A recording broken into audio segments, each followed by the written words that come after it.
আশা করি তোমরা সবাই ভালো আছো। আর দেখো সকাল সকাল পাখির ঘরে আজকের পাখিকে কলমি শাক দেবো। আর এরা দেখো খাওয়ার জন্য সব নেটের কাজে চলে এসছে। তো অনেক দিন পর দেবো বন্ধুরা এদের কলমি শাক। তো অনেক দিন দিইনি, আর হাঁড়িতে বাচ্চা ছিল ছোটো ছোটো, তো সেই জন্য দিইনি। তো চলো এদেরকে কলমি শাক খেতে দিয়ে দিই। আর এরা কীভাবে কতটা মজা করে কলমি শাক খায় চলো তোমাদেরকে দেখাই। তো দেখো সব নেটের ওপরে এরম বসে আছে। তো চলো দিয়ে দিই। দেখো দিতে না দিতেই সব নেমে গেছে সঙ্গে সঙ্গে, আর ঝড় উড়াচ্ছে। দেখো কলমি শাক বন্ধুরা কতটা পছন্দ করে পাখি।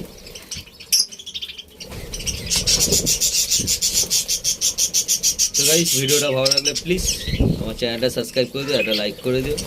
আর চলো ভিডিওটা বেশি বেশি করে শেয়ার করে দিও, কারণ তোমাদের সাপোর্ট খুবই দরকার। তো টাটা, গুড বাই।